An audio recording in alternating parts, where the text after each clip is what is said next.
Hello traders, welcome back to channel. और आज के इस वीडियो में हम बात करेंगे कि आप एक ऑर्गेनाइज वॉच लिस्ट कैसे बना सकते हैं, क्योंकि मार्केट में कुछ हो नहीं रहा। ब्रेकआउट्स करने का भी ये टाइम, ट्रेड करने का टाइम है नहीं। और 4 तारीख तक, जब तक इलेक्शन की रिजल्ट्स ना जाए, आई गेस के बेस्ट यही रहेगा कि हम जो पोजीशन है, अगर आपको होल्ड करना चाहे तो वो होल्ड करिए, या फिर नए ट्रेड मत करिए। तो आई डोंट थिंक कि ये बेस्ट रहेगा कि मैं आपको कोई स्ट्रॉन्ग स्टॉक की वॉट लिस्ट दूँ या स्टॉक शेयर करूँ, क्योंकि अभी भी कुछ दिन बाकी है इलेक्शन के रिजल्ट में। तो मैंने सोचा कि क्यों ना एक ऐसा वीडियो बनाया जाए जहां पे आप लोगों की हेल्प हो सके, जब आप एक ऑर्गेनाइज वे से एक अपनी वॉट लिस्ट बना सके। एक वॉट लिस्ट कैसे ऑर्गेनाइज आप रख सकते हैं, उसके रिगार्डिंग ये वीडियो होगा। अगर आपको इंटरेस्ट है ऐसे वीडियोस में तो मेक श्योर आप बताइए कमेंट करके, तो ऐसे और भी वीडियो हम बनाएंगे। बट इस वीडियो में हम यही शेयर करेंगे कि आप एक ऑर्गेनाइज वॉच लिस्ट कैसे बना पाएंगे, या फिर मैं अपनी वॉच लिस्ट कैसे एक ऑर्गेनाइज वॉच लिस्ट रखता हूँ, वो जो मैं करता हूँ वो मैं आपके साथ शेयर करूंगा। अगर चैनल का काम आपको पसंद आ रहा है तो आपका भी काम बनता है कि आप चैनल को सब्सक्राइब कर दीजिए, रेगुलर कमेंट करिए। और शुरू करते हैं आज का वीडियो फिर कि एक ऑर्गेनाइज वॉच लिस्ट आप कैसे बनाएंगे। तो जैसे कि आप स्क्रीन पे देख रहे होगे, अभी मेरे जो स्क्रीन पे यहाँ पे जो राइट साइड पे है, मेनली ये जो एरिया है, इसको मैं अगर बड़ा कर दूं, ये जो एरिया है जो मेरी ग्रीन लिस्ट, और मेनली मेरे ग्रीन लिस्ट में ही मेरे जो मेन स्टॉक होते हैं वो होते हैं कि जो मैं ट्रैक कर रहा होता हूँ। ठीक है। बाकी यहाँ पे पूरे सेक्टर्स रहते हैं। ये एक एफएनओ की लिस्ट पूरी बनाई रखी है। ये एक जो 5% सर्किट में होता है, जो मैंने एक वीडियो ऑलरेडी बनाया, अगर आपने ना देखा तो वो भी आप देख सकते हैं। तो वो रेड लिस्ट से डिलीट करने के लिए रखता हूँ। ये जो मॉर्निंग मीटअप में जो मैं रेगुलर करता हूँ, वहाँ पे जो स्टॉक डिस्कस हुए होते हैं वहाँ के लिए। एंड दैट्स थर्ड, जो लास्ट मैंने जो स्कैन किया होगा, जैसे कि कल का स्कैन है, ये वीडियो जब मैं बता रहा हूँ आफ्टर 31st की क्लोजिंग के बाद।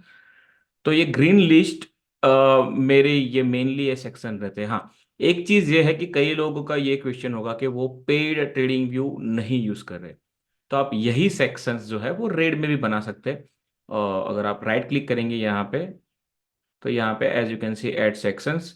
सो आपको जो भी सेक्शन चाहिए यहाँ पे, अब मैं जो नाम देता हूँ आप अपने नाम अपनी तरफ से दे सकते हैं। लेट्स से कि टॉप प्रायोरिटी आपने रख दिया यहाँ पे, क्योंकि वहां पे भी आपको एक एक रेड सेक्शन तो मिलता है एक। तो ये टॉप प्रायोरिटी हो गया। फिर आप टॉप प्रायोरिटी आपके लिए जो भी स्टॉक है वो ऐड करिए। फिर एक और सेक्शन ऐड कर दीजिए जहाँ पे आप चाहते हैं कि जैसे आप इंट्राडे ट्रेड करते हैं, तो आप इंट्राडे ट्रेड्स के लिए आपने वहाँ पे एक सेक्शन ऐड कर दिया। ठीक है। अब इंट्राडे कैसे ट्रेड करना है वो अगर आप जाने तो बेटर है, बट ये जस्ट एक वॉच लिस्ट ऑर्गेनाइज कैसे करना है। ठीक है। तो मेरी वॉच लिस्ट में क्या होता है, मेनली जो मेरी फोकस लिस्ट में रहता है। अब अभी मेरी फोकस लिस्ट में कुछ भी नहीं है, because I am not looking to trade. So अभी मेरी फोकस लिस्ट में कुछ भी नहीं है, लेकिन ये मोटा मोटी इस तरीके से ये ऑर्गेनाइज रहता है कि एक फोकस लिस्ट रहती है, एक बेस की लिस्ट। जैसे एफएनओ से भी जो भी कोई स्टॉक मुझे अच्छे लग रहे हैं उनको मैं एफएनओ कैटेगरी में अलग से रखता हूँ। अब जो फोकस्ड और बेस से जो बच जाते हैं, ये मिनी बेस इसके ऊपर रहता है। तो मिनी बेस एक आया कि जहां पे स्टॉक एक ऑलरेडी एक मुंह आ चुका। अब मिनी बेस अगर मैं आपको बताऊं तो जाके देखेंगे इसके, लेकिन ये पहले मैं आपको सब पूरे जो सेक्शन है वो बता दूं। तो एफएनओ स्टॉक हो गए। बाकी जो बेंच पे जो नहीं कर पाए, जो मेरी फोकस लिस्ट में भी एंटर नहीं कर पाए, मुझे कुछ रीजन से मुझे अच्छे नहीं लगे, they will stay green list में रहेंगे, क्योंकि वहां पे कुछ तो क्वालिटी है तभी वो ग्रीन लिस्ट में आए। बट फाइनल लिस्ट में आने के लिए वो नहीं कर पाए, तो वो रिंकू सिंह जैसे बनते हैं। और जो 15 के बाद जो बनते हैं ना 4 प्लेयर, वो रहते हैं। ठीक है। बाकी जो स्ट्रॉन्ग, तो जो कोई स्ट्रॉन्ग एक, जैसे कि आपने देखा होगा रिसेंटली मेरा एक हिंदुस्तान जिंक का ट्रेड, तो जब भी मैं कोई अभी रिसेंटली अगर आपको दिखाऊं, तो ये एक है JCH। ऐसे जो स्टॉक होते हैं जहां पे एक स्ट्रांग मूव आता है, स्ट्रांग मूव आता है जहां पे मूव स्टार्ट होता है, वो मेरी स्ट्रांग लिस्ट में रहता है। ये डायरेक्ट मैं ट्रेड नहीं करता। I will start tracking this stock from, maybe ये गैप अप हुआ तो यहाँ से उसको ट्रैक करना स्टार्ट करूंगा, क्योंकि कुछ तो रीजन होगा तभी ये 20% चला था। तो इसको मैं ऐसी लिस्ट में रखूंगा, स्ट्रांग लिस्ट में। हालांकि अभी बहुत, और हाँ, यहाँ पे जो भी स्टॉक है ना वो यंग होने चाहिए। आई डोंट, अगर कोई स्टॉक मूव आने के बाद, जैसे कि कोचिन सीपीआर है, तो कोचिन मेरी स्ट्रांग लिस्ट में नहीं आएगा बिकॉज वो यंग नहीं है। अगर कोचिन, जैसे कि आप कोई भी स्ट्रांग कैंडल तो यहाँ पे भी बनी है, अगर आप देखिए तो स्ट्रांग कैंडल तो ये भी है कोचिन की है, जहाँ पे एक अच्छा खासा वॉल्यूम है 15% का। बट ये पूरा मूव यंग नहीं है, सो आई गो थ्रू द लिस्ट और वहाँ पे मैं यंग मूव देखूंगा। ठीक है, स्कैन करने का एक वीडियो अलग से बनाएंगे, कैसे मैं स्ट्रॉन्ग स्टॉक स्कैन करता हूँ। अगर आप वो देखना चाहते हैं तो अभी कमेंट करिए, क्योंकि आप लोग कमेंट नहीं कर रहे तो कमेंट करिए, तो मैं वो भी वीडियो बनाऊंगा। बट इसी तरीके से मैं डिफरेंशिएट करता हूँ, जैसा आपने JCHAC में देखा। ठीक है, कि यहाँ पे एक यंग मूव था और स्ट्रॉन्ग लिस्ट से वो जाएंगे धीरे धीरे मिनी बेस में, क्योंकि यहाँ से मैं स्ट्रैक करना स्टार्ट करता हूँ और ये बिल्कुल छोड़ देता हूँ जहाँ पे कुछ रीजन बना कि भाई नहीं कर पाया स्टॉक, ठीक ठाक लग रहा है, कंफ्यूजन है, छोड़ दिया है मैंने लेफ्ट कैटेगरी में। बाकी एक सेक्टर सेक्शन रहता है हॉट सेक्टर में, जहाँ पे अगर सेक्टर कोई अच्छा खासा चल रहा है तो मैं हॉट उस सेक्टर के कुछ स्टॉक गिने चुने, अगर दो सेक्टर चल रहे तो वो दो सेक्टर के स्टॉक भी यहाँ पे रखता हूँ। जैसे कि मेटल के चल रहे थे तो उस टाइम पे मैंने हिंदुस्तान जिंक रखा था। और ये हॉट सेक्टर के स्टॉक, हॉट सेक्टर के स्टॉक्स इसीलिए मैं डिफरेंट रखता हूँ, जहाँ पे मुझे पता है कि ये सेक्टर हॉट है, अगर एवरेज लुकिंग सेटअप भी बना तो भी मैं ट्रेड कर लूंगा। ठीक है, बाकी ये नंबर वन, ये कुछ रिलेटिवली नहीं है। मोस्टली मैं यहाँ पे ये करता हूँ कि अगर दो तरीके से करता हूँ ऐसे, कि अभी कैफीन टेक इस लिस्ट में है। सो ये अगर आप देखें कि कुछ दिनों तक मेरी वॉट लिस्ट में था, लेकिन अब ये नीचे आ गया, तो ये मैं दो चीज करता हूँ, या तो इसको वन में कर देता हूँ या इसका लिस्ट सीधा पर्पल लिस्ट में, इसको यहाँ से पर्पल लिस्ट में कर देता हूँ। तो पर्पल लिस्ट मेरी क्या होती है कि जो भी स्टॉक सेकआउट दे देते हैं ना, सेकआउट यू कैन से, कि पहले ब्रेक डाउन हो जाते हैं। ठीक है, पहले यहाँ से वो नीचे निकल गए, मेरी वॉट लिस्ट से जो भी स्टॉक निकलेंगे ना वो पर्पल लिस्ट में चलेंगे, सीधा नहीं, वो बिल्कुल आउट नहीं हो जाएंगे अनलेस के वो ब्रेकआउट हो गए। अगर मेरी वॉट लिस्ट में कुछ दिन थे तो वो सिस्टमेटिक वे से जाएंगे बाहर, प्रोसेस से जाएंगे, आदाब से उनको बाहर भेजते हैं हम। ठीक है ये पर्पल लिस्ट में जाएगा। पर्पल लिस्ट में क्यों जाएगा? क्योंकि यहाँ पे भी एक स्ट्रांग मूव तो था, एक स्ट्रांग मूव था। जस्ट बिकॉज ये कल के लिए या एक वीक के लिए ट्रेडेबल नहीं है तो मैं इसको कंप्लीटली रूल आउट नहीं करूंगा। मैं क्या करूंगा, पर्पल लिस्ट में मेरी सारे स्टॉक ऐसे रहते हैं कि जो जैसे मैंने बताया कि इस लिस्ट से बाहर निकल गए, इस रेंज से बाहर निकल गए, नीचे ब्रेक डाउन हो गया।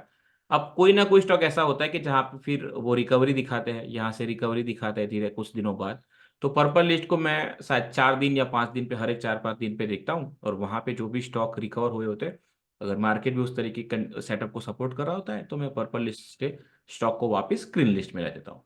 तो ये बिल्कुल इस तरीके से प्रोसेस रहती है। ठीक है, अब लिस्ट में आगे जाके देखे, ये मैंने पूरा समझा दिया कि कैसे सेक्शन रहता है।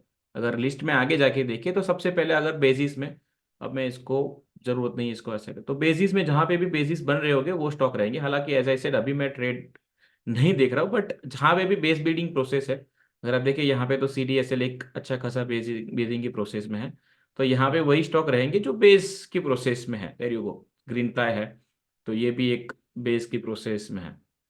ठीक है, तो उसको मैं डिफरेंशिएट कर देता हूँ, क्योंकि बेस और मिनी बेस ट्रेड करने के अलग तरीके रहते हैं। तो ये भी एक, there you go, look at this, ये जो मैंने पर्पल लिस्ट के बारे में बताया ना आपको, बिल्कुल उसका बेस्ट एग्जांपल है ये यहाँ पे, लुक एट दिस।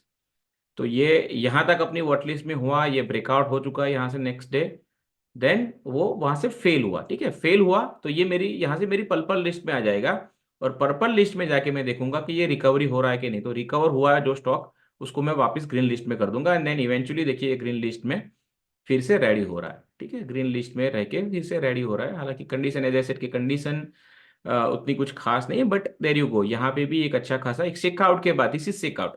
अगर आपको नहीं पता, आप बिल्कुल नए हैं, तो ये सेकआउट है, जहाँ पे जो स्टॉक बाहर हो गए सब लोग और फिर से ये रिकवरी, दिस इज रिकवरी, यहाँ पे रिकवरी है। सो ये ठीक है, तो ये आपका ये सेकआउट हो गया और ये रिकवरी, और अब ये यहाँ पे इस जोन में एक टाइट रेंज बना रहा है। ठीक है, इतना इजी है। सो ये इस तरीके से मेरी वॉट लिस्ट में रहेगा बेस वाली, देयर यू गो। और अगेन ये वाटेक वाबा, तो वहां पे भी वही है, नीचे गया फिर रिकवरी एक स्ट्रांग है, और अब ये पूरा बेस है पूरे अप्रैल महीने के बाद, अप्रैल और मई महीना पूरा कर दिया तो एक एक 1.5 महीने का बेस है। तो वाटेक वाबा बेस की लिस्ट में। टाइम टेक्नो अगर आप देखो तो ये भी तो एक बेस है, पहले एक मूव दिया था, अब ये एक बेसिंग के पैटर्न में जा रहा है, देयर यू गो।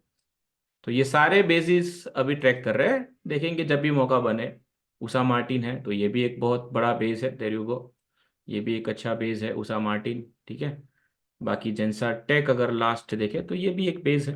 तो यहाँ पे सारे स्टॉक जैसे बेस की लिस्ट में सारे स्टॉक वही रहेंगे जहां पे बेस बन रहा हो, 1 महीने 2 महीने 3 महीने 6 महीने 1 साल हो सकता है, लेकिन वो सारे बेस के स्टॉक रहेंगे। तो मैं इस तरीके से ऑर्गेनाइज रखता हूँ कि बेस को अलग कर दो, और उसके नीचे अगर आप देखोगे तो सारे मिनी बेस, या कुछ लोग फ्लैग कहते हैं, तो वो फ्लैग वाले अगर आप देखोगे यहाँ पे तो ये फ्लैग कैसे आएगा? मैंने जैसे आपको बताया पहले कि स्ट्रॉन्ग लिस्ट से फ्लैग में आएगा। पहले स्ट्रॉन्ग लिस्ट में आएगा जब ये कैंडल बनेगी ना, जब ये कैंडल बनेगी जहां पे एक ब्रेकआउट हुआ, तब ये स्ट्रॉन्ग लिस्ट में आएगा। क्योंकि यहाँ पे मैंने ट्रेड किया नहीं किया पता नहीं, बट मैंने ट्रेड नहीं किया, ऑब्वियसली मैंने ट्रेड नहीं किया, बट वो पहले लेग के बाद मोस्टली मैं ट्रेड करता हूँ। तो ये भी एक रिजल्ट के पहले का दिन था यहाँ पे।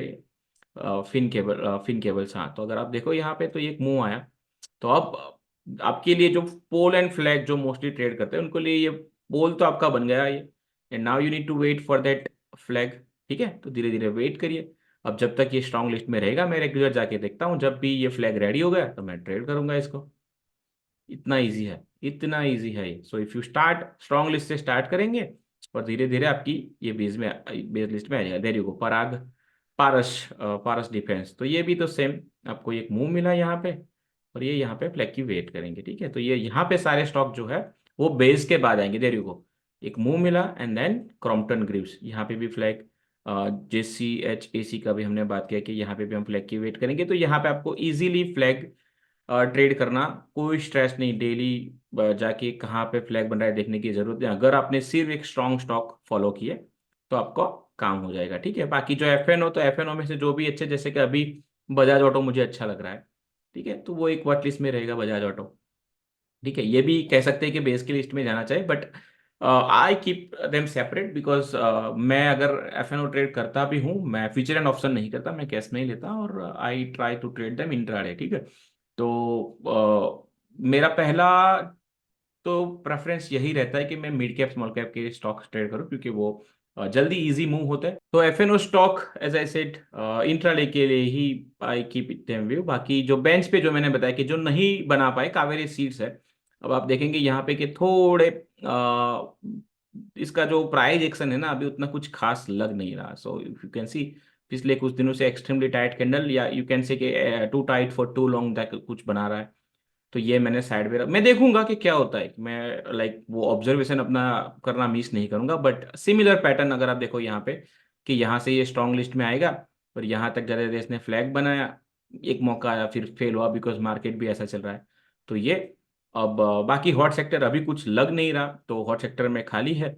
और या नंबर वन जो मैंने बताया कि पर्पल लिस्ट, और या फिर आप जो स्टॉक फेल हो जाता है अपने वॉच लिस्ट में से, नीचे चले गए थे, या 10 and 20 के नीचे क्लोज हो गए, या 5-6% की नीचे कैंडल आ गई, तो उनको मैं पर्पल लिस्ट में भेज देता हूँ। ठीक है, ये एक सिंपल प्रोसेस है। इसी तरीके से मैं अपनी वर्क लिस्ट ऑर्गेनाइज रखता हूँ, एंड आई फील कि आप भी इसी तरीके से करोगे। अच्छा, हालांकि आप कोई भी नाम दे दो और आपका कोई भी तरीका हो, बट अगर आप कुछ ना कुछ करके अपने तरीके से अपनी वर्क लिस्ट ऑर्गेनाइज रखोगे, तो आपका भी ट्रेडिंग थोड़ा इजी हो जाएगा, स्ट्रेस थोड़ा ट्रेडिंग का कम हो जाएगा। हालांकि ये सारी चीजें करने से पैसे नहीं बनते। मैं हमेशा कहता रहता हूँ कि ये जस्ट आप हम अब हम कोई भी बिजनेस करते हैं, एक ऑर्गेनाइज वे से करना बहुत जरूरी है।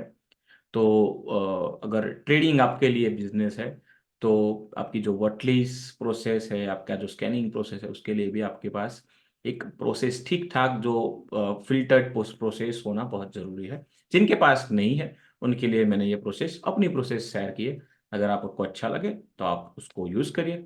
ठीक है, सो या एक छोटा सा वीडियो, क्योंकि स्टॉक्स मुझे शेयर करने नहीं थे और वीडियो मुझे बनाना था, इसलिए मैंने ये वीडियो बना लिया। अगर अच्छा लगे तो प्लीज़ मेक श्योर आप कमेंट करिए, दोस्तों के साथ वीडियो की लिंक को शेयर करिए, and that's it for today. Thank you for your time.